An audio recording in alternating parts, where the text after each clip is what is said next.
Hai, welcome to Rianto Astono Podcast.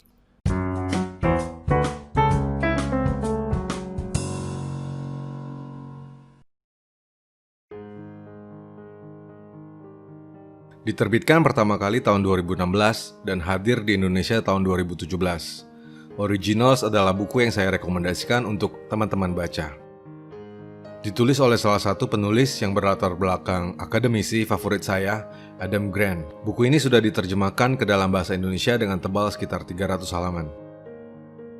Dari tagline-nya saja, Originals, tabrak aturan, jadilah pemenang. Kita tahu jika buku ini berisi konten yang sangat-sangat menarik. Ada banyak studi, cerita, analisa, dan pemikiran-pemikiran yang betul-betul menabrak pengetahuan yang selama ini kita ketahui. Bahkan menurut saya, buku ini dapat menjadi antitesis dari semua hal yang pernah saya bahas di episode-episode podcast sebelumnya.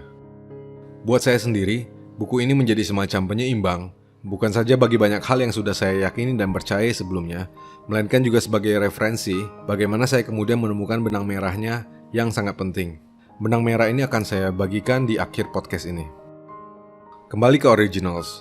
Di dalam buku, Anda dapat menemukan fakta-fakta menarik tentang mengapa gagal itu baik, menunda itu oke, tidak berencana itu sah-sah saja, tidak mengambil resiko itu bagus, dan bagaimana itu semua dapat membantu seseorang untuk menjadi originals.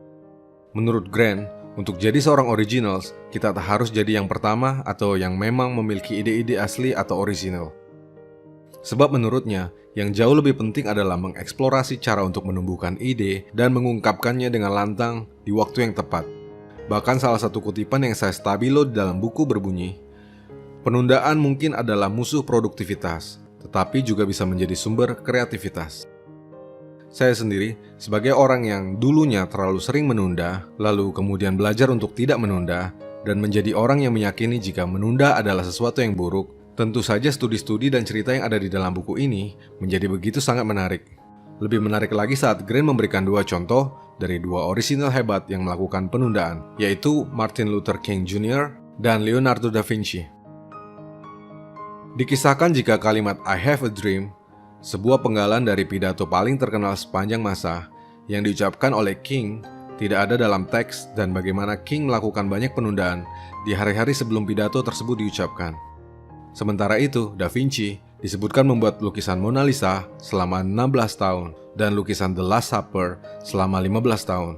Bukan mengerjakannya terus-menerus sepanjang belasan tahun itu, melainkan menunda-nundanya sembari mengerjakan proyek lain yang dimilikinya.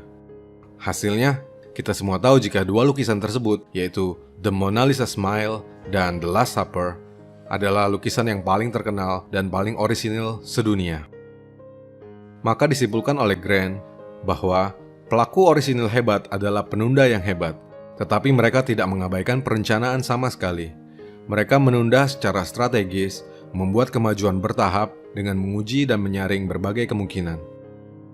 Tapi meski kalimat I have a dream adalah improvisasi last minute dari King, kenyataannya Martin Luther King Jr. telah melatih variasi dari kalimat tersebut dalam pidato-pidato sebelumnya.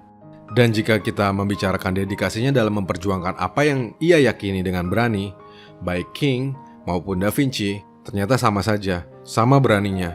Sehingga kita tidak akan heran jika pada akhirnya mereka menjadi orang-orang yang originals. Oke, jadi itu adalah benang merah yang pertama, bahwa menunda dan tidak menunda ternyata sama baiknya selama kita memiliki dedikasi. Fakta-fakta tadi menjelaskan bahwa kreativitas dan orisinalitas ternyata tidak bisa diburu-buru, juga tidak bisa dipola dan diatur sedemikian rupa.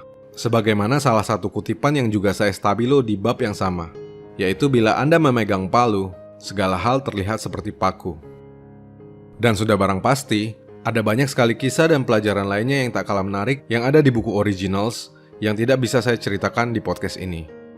Beberapa di antaranya adalah mengapa orang tua bukan contoh terbaik, kemudian sisi gelap budaya komitmen, kemudian penjelasan mengapa musuh adalah sekutu yang lebih baik dibandingkan kawan yang memusuhi, dan masih banyak lagi.